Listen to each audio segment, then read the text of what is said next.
Part 2. Not till my adult years did my uncle set before me the notes and data which he had collected concerning the Shunned house.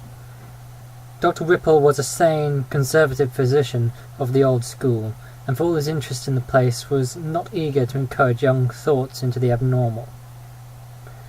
His own view, postulating simply a building and location of markedly unsanitary qualities, had nothing to do with abnormality, but he realized that the very picturesqueness which roused his own interest would in a boy's fanciful mind take on a manner of gruesome imaginative associations.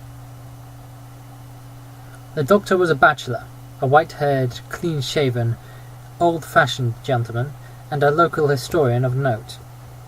He had often broken a lance with such conversational guardians of tradition as Sidney S. Ryder and Thomas W. Bicknell.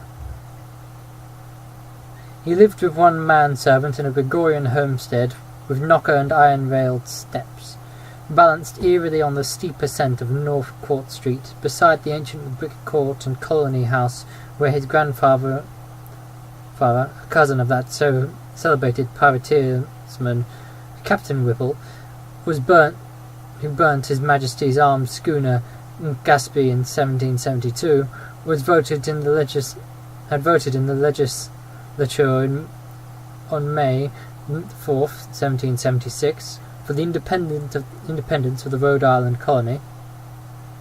Around him in the damp, low-ceilinged library with the musty white panelling, heavy carved ornament overmantel, and small-paned, vine-shaded windows, were the relics and records of his ancient family.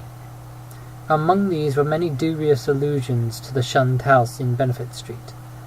That pest spot lies not far distant, for Benefit runs ledge-wise just above the courthouse, along the precipitous hill up which the first settlement climbed. When, in the end, my insistent pestering and maturing years evoked from my uncle the hoarded lore, I thought, there lay before me a strange enough chronicle. Long-winded, statistical, and drearily genealogical as some of the matter was, there ran through it a continuous thread of brooding, tenacious horror and preternatural malevolence, which impressed me even more than it had impressed the good doctor. His separate events fitted together uncannily, and seemingly irrelevant details held mines of hideous possibilities. A new and burning curiosity grew in me, compared to which my boyish curiosity was feeble and intricate. The first revelation led to an exhaustive research, and finally to that shuddering quest which proved so disastrous to myself and mine.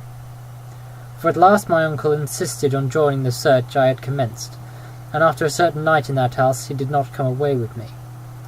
I am lonely without that gentle soul whose long years have filled only with honour, virtue, good taste, benevolence, and learning. I have reared a marble urn to his memory in St. John's churchyard, the place that Poe loved, the hidden grove of giant willows on the hill, where tombs and headstones huddle quietly between the hoary bulk of the church and the houses and bank walls of Benefit Street. The history of the house, opening amidst a maze of dates, revealed no trace of the sinister either about its construction or about the prosperous and honourable family who built it.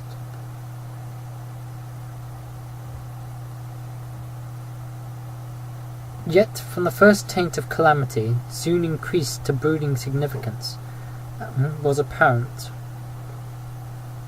My uncle's carefully compiled record began with the building of the structure in 1763, and followed the theme with an unusual amount of detail.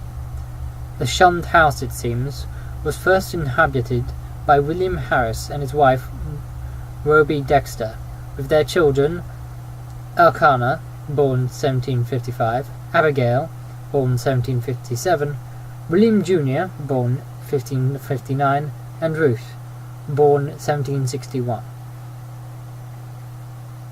House was a substantial merchant and seaman in the West India trade, connected with a firm with the firm of Obadiah Brown and his nephews. After Brown's death in 1761, the new firm of Nicholas Brown and Co. made him master of the brig Prudence. Providence built of 120 tons, and thus enabling him to erect the new homestead that he desired even more ever since his marriage. The site he had chosen, a recently straightened part of the new fashionable back street, which ran along the side of the hill above crowded Cheapside, was all that could be wished, and the building did justice to the location. It was the best that moderate means could afford, and Harris hastened to move in before the birth of his fifth child, which the family expected. That child, a boy, came in December, but was stillborn. Nor was any child to be born alive in that house for a century and a half. The next April sickness occurred among the children, and Abigail and Ruth died before the month was over. Dr. Job Ives diagnosed the trouble as some infantile fever, though others declared it more of a mere wasting away or decline. It seemed, in any event, to be contagious, for Hannah Brown, one of the two servants, died of it the following June. Eli Lidderson, the other servant, constantly complained of weakness, and would have returned to his father's farm in Rehoboth, but was for a sudden attachment to Mehitable Pierce, who was hired to succeed Hannah. He died the next year, a sad year indeed, since it marked the death of William Harris himself. Enfeebled as he was by the climate of Martinique, where his occupations had kept him for considerable periods during the preceding decade. The widowed Roby Harris never recovered from the shock of her husband's death, and the passing of her firstborn Elkanah 2 years later was the final blow to her reason. In 1768 she fell victim to a mild form of insanity, and was thereafter confined to the upper part of the house. Her elder maiden sister, Mercy Dexter, having moved in to take charge of the family. Mercy was a plain, raw-boned woman of great strength, but her health visibly declined from the time of her advent. She was greatly devoted to her unfortunate sister, and had an especial affection for her only surviving nephew, William, who from a sturdy infant had become sickly, spindling lad. In this year the servant Methibel died, and the other servant, Preserved Smith, left without coherent explanation, or at least with only some wild tales and a complaint that he disliked the smell of the place. For a time Mercy could secure no more help, since the 7 deaths and case of madness, all occurring within 5 years' space, and had begun to set in motion the body of fireside rumour which later became so bizarre. Ultimately, however, she obtained new servants from out of town. Anne White, a morose woman from that part of North Kingston now set off as the township of Exeter, and a capable Boston man named Zenos Lowe. It was Anne White who first gave definite shape to the sinister idle talk. Mercy should have known better than to hire anyone from the Nooseneck Hill County, for that remote bit of backwoods was then, and as now, a seat of the most uncomfortable superstitions. As lately as 1892, an Exeter community exhumed a dead body and ceremoniously burnt its heart in order to prevent certain alleged vegetations injurious to the public health and peace, and one may imagine the point of view of the same section in 1768. Anne's tongue was perniciously active, and within a few months Mercy discharged her, filling her place with a faithful and amiable Amazon from Newport, Maria Robbins.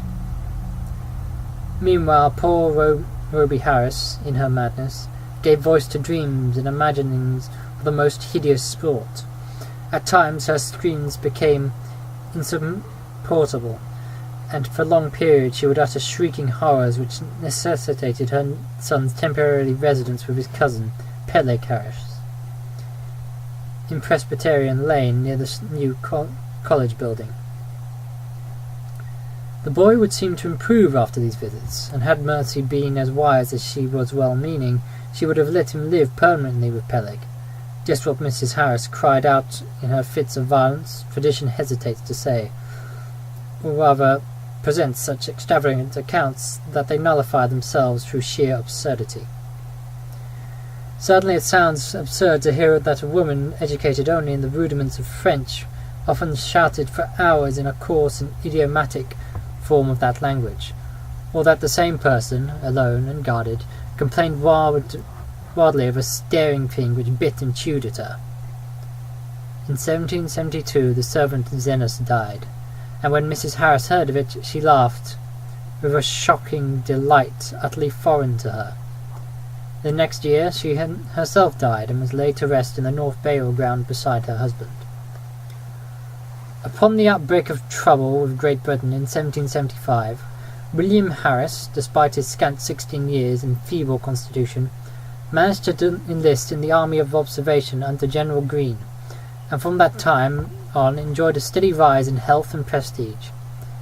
In 1780, as a captain in Rhode Island forces in New Jersey under Colonel Angell, he met and married Phoebe Hart Hetfield of Elizabethtown, whom he brought to Providence upon his honourable discharge the following year. The young soldier's return was not a thing of unmitigated happiness. The house, it was true, was still in good condition, and the street had been widened and changed from the name Back Street to Benefit Street. But Mercy Dexter's once robust frame had undergone a sad and curious decay, so that she was now a stooped and pathetic figure with hollow voice and disconcerting pallor, qualities shared to a singular degree with the only remaining servant, Maria. In the autumn of 1782, Phoebe Harris gave birth to a stillborn daughter, and on the 15th of next May Mercy Dexter took leave of a useful, austere, and virtuous life. William Harris, at last convinced of the radically unhealthful nature of his abode, now took steps toward quitting it, and closing it forever. Securing temporary quarters for himself and his wife in the newly opened Golden Ball Inn, he arranged for the building of a new and finer house in Westminster Street, in the growing part of town across the Great Bridge. There, in 1785, his son, Dutry, was born, and there the family dwelt till the encroachments of Comas drove them back across the river and over the hill to Angell Street, in the newer East Side residence district, where the late Archer Harris built his sumptuous but hideous French-roofed mansion in 1876. William and Phoebe both succumbed to the yellow fever epidemic of 1797, but Dutry was brought by his cousin Rathbone Harris, Peleg's son. Rathbone was a practical man, and rented the Benefit Street house despite William's wish to keep it vacant. He considered it an obligation to his ward to make the most of all the boy's property, nor did he concern himself with the deaths and illnesses which caused so many changes of tenants, or the steadily growing aversion to which the house was genuinely regarded. It was likely that he felt only vexation when, in 1804, the town council ordered him to fumigate the place with sulphur, tar, and gum camphor on account of the much-discussed deaths of 4 persons, presumably caused by the then diminishing fever epidemic. They said the place had a febrile smell. Dutry himself thought little of the house, for he grew up in a privateersman and served with distinction on the Vigilant under Captain Cahone during the War of 1812. He returned unharmed, married in 1814, and became a father on that memorable night of September 23rd, 1815, when a great gale drove the waters of the bay over half the town, and floated a tall sloop well up Westminster Street, so that its masts almost tapped the Harris's windows in symbolic affirmation that the new boy, Welcome, was a seaman's son. Welcome did not survive his father, but lived to perish gloriously in Fredericksburg in 1862. Neither he nor his son Archer knew of the Shunned house as other than a nuisance almost impossible to rent, perhaps on the account of the mustiness and sickly odour of unkempt old age. Indeed, it was never rented after a series of deaths culminating in 1861, with the excitement of the war tended to throw into obscurity. Carrington Harris, last of the male line, knew it only as a deserted and somewhat picturesque centre of legend until I told him my experience.